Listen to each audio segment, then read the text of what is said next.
Let's roll. Right, so this time I think I'm looking at, there's a power struggle going on over here where we could at least gain some power. We're looking at, why is it not showing me? There we go. Thrak the Ripper versus Shaka when the walls fell to weaken Sauron's army. Shaka when the walls fell. I feel, Doctor, as you navigate... Are you that kind of nerd? I'm not entirely sure. Oh, I am exactly that kind of nerd. Shaka when the walls... I thought so, but... Well, we're going to talk about Shaka when the walls fell, but Doctor, as you massacre your way across the landscape, like, there is something to be said about, like, just, like, re-engaging with Tolkien and, like, remembering how brilliant he is. Before we get on to the drugs. We're going to go back to the drugs, viewership, don't worry. But I read now from page 120 of my edition of The Return of the King, which is like the exact point the walls of Minas Tirith are breached. Because like, it's worth remembering just how brilliant Tolkien is. So I read now from Return of the King, page 120 from my edition. The drums rolled and rattled with a vast rush, groaned, as hurtled towards by vast hands. It reached the gate. It rung. It swung. So, Doctor, we fucking love Grond. Grond is like a greatest character of the trilogy. Oh yeah, like an unreasonably sized battering ram. Like Grond is like a battering ram shaped like the wolf's head. I think, is Grond the beast that slew Gil-galad? No, that was Sauron. Wasn't it? Okay. Sauron picked up Gil-galad and like force choked him, and Gil-galad just fucking disintegrated from the heat of Sauron's hand. Okay, fair enough. In any case, as Grond strikes Minas Tirith gates, a deep boom rumbled through the city like thunder running in the clouds. But the door of iron and post of steel withstood the stroke. Then the Black Captain, the Lord of the Nazgul, rose in his stirrups and cried aloud in a dreadful voice, speaking in some forgotten tongue, words of power and terror to rend both heart and stone. Thrice he cried, thrice the great ram boomed. And suddenly, upon the last stroke, the gate of Gondor broke. As if stricken by some blasting spell, it burst asunder. There's a flash of searing lightning, and the doors tumbled in riven fragments to the ground. In rode the Lord of the Nazgul. A great black shape against the fires beyond he loomed up, grown to a vast menace of despair. In rode the Lord of the Nazgul, under the archway that no enemy ever yet had passed, and all fled before his face. Specifically, yeah. It's like, guys, I definitely that line stuck with me with "in he rode through the gate through which no enemy had ever rode." Yeah, like the Witch King is fucking rad. So like, as much as like we spoke about this a lot, like the Black Captain has like really like the uncomfortable racial overtures, and like they're rightly discussed in this series and many others. The Angmar, or sorry, the Doctor hates when I call him Angmar, but. The Witch King. It's not his fucking name, yeah. Unless you know you're going to call Prince Philip Edinburgh, then yeah. Yeah, the Witch King of Angmar, the Lord of the Nazgul, the Black Captain, is fucking rad. And I continue. And all fled before his face, all save one. There waiting, silent and still in the space before the gate, sat Gandalf upon Shadowfax. Shadowfax, who alone among the free horses of the earth endured the terror, unmoving, steadfast as a graven image and wrath Dinim. You cannot enter here, said Gandalf, and the huge shadow halted. Go back to the abyss prepared for you. Go back, fall into the nothingness that awaits you and your master. Go! The Black Rider flung back his hood, and behold, he had a kingly crown, and yet upon no head visible was it yet it set. The red fire shone between it and the mantle's shoulder, vast and dark. From mouth unseen, there came a deadly laughter. We'll talk about that like a second, Doctor, but like that fall into the nothingness that waits. That's a line that translates to Jackson's version of Lord of the Rings, isn't it? Well, it's the point when Gandalf confronts the Witch King. It's just not at the gates. The Witch King turns up on a fell beast, but it's the same scene. In a lot of ways, but it's not quite, because they have the "You are soldiers of Gondor" line when the actual walls are being breached, but it's still that same one-on-one Gandalf versus Witch King confrontation. Yeah, I mean it's a great speech, and like I'm glad that like some elements of like the book translate to the film, but like the book is this is one of the instances where the book is much better. There are many instances in Lord of the Rings where the book is like just a better iteration of what has been written. But my pain is unchanging. Vengeance does not. I that scene is tremendous. Yeah, and it's cool how it is reflected, as you say, as oh god, this is probably like hail here falling. We're starting to see what pissed me off with this game when I first played it, which is the concerns I have with the Nemesis system is, if you're not good at this game, Which I feel like it punishes you a lot, where it's just like, oh, you failed, so this person does well, like, everything gets better whenever you die. Didn't you just succeed though? Like, I feel like you just killed an orc, right? No, I died. Oh. Well, I mean, Doctor, you have nobody yourself to blame. Yes, I know, that's the problem. So, Doctor, do you have a talking point for this particular... I'm so glad, like, right, so you say it's so you know how you say, obviously, in a lot of ways the book is better, and I'll give you that, but he threw back his head and he was wearing a kingly crown upon which, on no head which it was set. Yes. God, that would look fucking dumb in a film.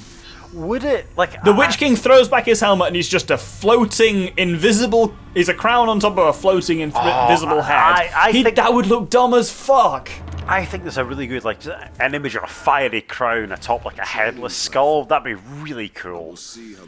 No, it would look stupid. I can see why Jackson made the decisions he did. Like, I actually really, really like the depiction of, like, the Witch King of Angmar in Jackson's Lord of the Rings. It looks really good. With the pointy helmet. Right. So here's an interesting one for you. You've played the Return of the King game on the kind of like GameCube, PS2 era stuff. Oh yeah, I liked it, but you tell me, like, and I've watched the info. By the way, guys, the Infamous Gentlemen play this game, like the Return of the King video game. You should go watch it. It's pretty good. It's a really good commentary and like what was that era of gaming. But go on, Doctor. Yeah. So one of the interesting things with that game is that game was designed and executed before the film came out. So that game was ready to ship before the film was a thing. Hang on, Doctor. Like, I feel we should pause. 'Cause I want to do several things before you continue with this narrative.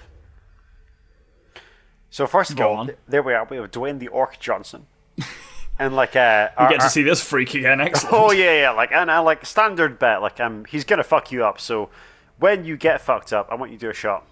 Oh, don't worry. I've still got a fucking bottle of Cointreau here because I live with the sprites. So. Oh yeah. And when if you buy some, I'm gonna pour this shot just to be sure. Oh yeah, but if by the will of the Valar you defeat Dwayne the Orc Johnson, I'll do a shot. You didn't. Okay. Yep. Anyway, go on. But like, I might drink with you. I might not. That's a risk you're gonna have to play. But like, please continue with the point you're making about like that game was released before the films even came out. As in, the game was released before the films came out. And so a lot of the stuff in that game... No, they worked with Jackson's team. Don't get me wrong, that game was not like a random side project thing. They literally worked with the team, and at the point at which they developed the game was current for what was going on in what they thought the films were going to be. Interesting. And it's really interesting because the depiction of the Witch King in that film, the only way I can describe it is he looks like Sauron. He's got like a bucket helm where he looks like Sauron. He looks not really like the final depiction of the Witch King. And apparently that was a huge problem in the fight between Eowyn and the Witch King, was a lot of the crew who were filming it were like, so why is she fighting Sauron?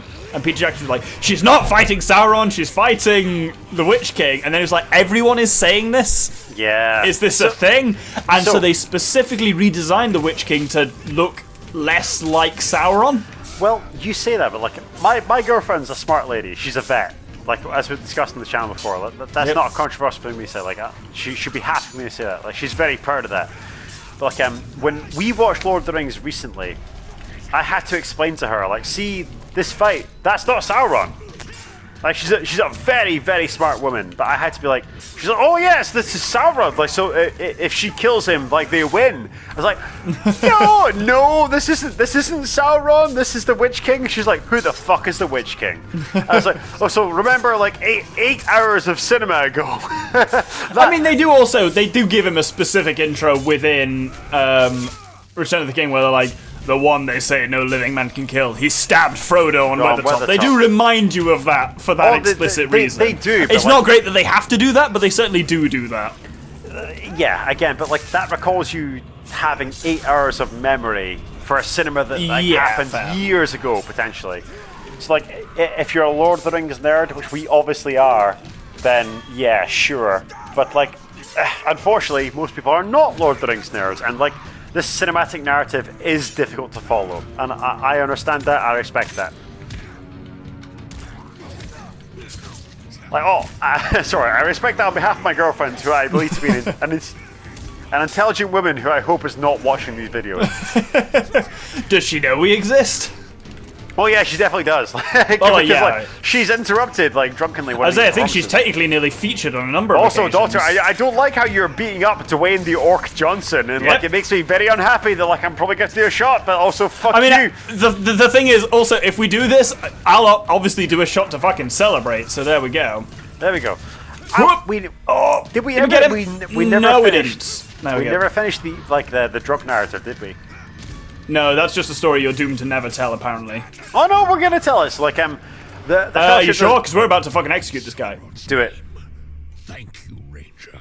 Good death line. That's a good last word. And I'm gonna fucking execute this guy. Calm down, Doctor. Yeah. That's fucking cool. I'll take a shot for that. You ready? I'll do a shot of tequila to Dwayne the Orc Johnson. I've obviously got a shot ready because I was expecting to lose that fight. And fucking Ratbag's war chief now. I got to prepare my shot to Dwayne the Orc Johnson. Let me know when you're ready. Yep. Oh, this is very prophetic, Doctor. This is the last of my tequila. Last of the Dwayne Johnson stuff, just as he gets his fucking face cut off by Ratbag. Actually, it's the last of my regular tequila. I've got Dwayne the Orc Johnson stuff for years. Like, I have 2 bottles. I don't like the fact that you have regular tequila and special tequila. That's alarming in so many ways. Doctor, I have like so many bottles of tequila. Like literally, I know. three. It's still alarming, actually. The fact that I know it doesn't make it any less alarming. Right. To your good health, sir. And I'll take one as well. Oh, it's the classic Cointreau Tufa. The foretaste is so good, but the aftertaste is like engine degreaser. I feel like the only logical response to like the death of Dwayne the Orc Johnson can be drinking. Oh my god, did we get... Oh, our boy Ratbag! Yeah, we've got him to a fucking war chief, which doesn't seem wholesome. No, I feel this can only backfire on us. Especially because we've left a significant power vacuum at, like, the higher tiers there. Yeah. And now, forcibly, because I can find no logical connection, I'm going to finish my story about drugs and Lord of the Rings. Yes, do. So, within Tolkien's lifetime, the Wehrmacht, the German army, the very nation that he rejected and like absolutely despised, actually used like drugs in exactly the same way as his characters in Lord of the Rings did. So, like, they were the first army in history to use like industrial scale, like pharmaceuticals to enhance the performance of their troops. So, during like the Blitzkrieg, like the German invasion of France, like there was something ridiculous, like almost 1 million doses of methamphetamine were given to German infantrymen. It's wild. They baked methamphetamine into like what they called Panzer Schokolade. So like literally baking meth. Jesus Christ. It's crazy. They baked meth into like chocolate so that Panzer drivers could keep eating chocolate and keep driving. So there was a factory in Germany, like in the heart of German-controlled territory, like right in the German heartland, that was producing 800,000 doses of like methamphetamine per day. 800,000 meth capsules per day in 1940. So like, that's huge. Yes, fucking hell, the volumes are. So we know that like in 1940, Tolkien has gotten as far as Balin's tomb, okay, and several years later he would write the descriptions of like Merry and Pippin meeting with orcs and being like carried across like the plains of like Rohan, and that was like a couple of years later. Yeah, Orcish Jägermeister. Yeah, exactly. So like Tolkien, he was writing into a tradition of like pharmaceutical, like military application. I mean, that's always been a thing, yeah. Like, that is not... The industrial scale deployment is one thing, but the concept of, using drugs to keep your fighting force fighting is not novel to, like, the Second World War, certainly. Even in Norse mythology, which Tolkien, like, as we've discussed at great length, directly draws on, like, Vikings would get battle drunk. Literally, battle drunk. Like, so fucking pissed you could swing an axe for 1,000 years. but the implications of like actual modern like narcotics and methamphetamine. Oh, that back running bells. That's I'm gonna try and make this embarrassing for him, so I'm basically just gonna. Oh shit! Fuck! Oh, you didn't. I accidentally teleported. Run, Doctor! I'm trying, but I'm in a fight, so. Whilst the Doctor is like dying in this competition, I'm gonna finally finish my use of drugs. Yes, go for it. I mean, I'm gonna be fighting for a while, so further. this is the perfect chance to actually finish that story. Yeah. So, as far within Tolkien's lifetime, there were like units of the Wehrmacht, the German army, who were like directly supplied with methamphetamine, who can march 40 miles a day. So, to put that in context, like I'm a relatively fit person. Like the maximum I could like walk without dropping a couple of years ago on the West Highland Way was like 25 miles a day, and then I was done. 40 miles a day is wild. 40 miles a day is incredible. So like, I've done unmechanized infantry. So yeah, so I've done like for a good reference point, the Duke of Edinburgh's award has you do you have to do 50 kilometers in 4 days, which is like you're doing realistically. It didn't actually play out. Oh fucking Christ! Just get out there, Doctor. Yeah, it's just he won the hunt, unfortunately. Yeah. Oh shit! Run. But yeah, no. So you're doing 50 kilometers in a day, which meant you're doing 50 kilometers in 4 days. That's like, which meant realistically, not I think our biggest day was like 18 kilometers, which is what 12-ish miles. Yeah. And obviously at this point you're carrying because it was Duke of Edinburgh, you're carrying a bag that's about the size of a child. Compare that to a German infantryman who's carrying his rifle, his shovel, his like battle packs. Yeah, the weight a German infantryman is carrying is absurd. Big. Yeah, absolutely. But any infantryman of that era, yeah. And like from my part, like 2 years ago, I walked the West Highland Way, where we carried maybe like 13 to 16 kilos on our backs, so maybe like 20 kilos max, like over like a whole day of walking. And the maximum we could do, like these were some very fit guys. Like some of the guys I walked with were like former Commonwealth judo athletes, as in like they'd actually competed like in the Commonwealth Games as judoka. It's like very, very fit men. And I myself, like a gifted amateur. Like some of these guys were like judoka who were like competing at a Commonwealth level, and the most they could carry was like 15 to maybe like 16 kilos over the course of a couple of days, and the most we could cover was like, I don't know, 25 miles a day, and that was walking like 10 to 11 hours a day. Real tough. Like, we went to bed so dog tired we couldn't. Yeah, we were the same on Duke of Edinburgh. You know, you'd get to a new camp and then you'd literally set up tents. It'd be like sundown, which at that point was like 9 o'clock, and then it'd be like, yeah, we'll sleep till tomorrow's sunrise happily. Could barely walk the next day. Yeah. But these German infantrymen, very well documented, because like the Third Reich kept incredible records. These guys could march 40 miles a day. So like these guys who were carrying like packs heavier than what I've described could do 40 miles. As in, they were averaging 4 miles an hour over 10 miles a day, which is just insane. Yeah. Like nobody could do that, and the reason they could was methamphetamine. Drugs. Yeah, exactly. So like this myth of like the Third Reich's racial superiority is entirely bullshit. Like there's nothing to it. It's just that like they had factories that were pumping out 1 million doses a day or 800,000 doses a day of methamphetamine. That's how they could do this.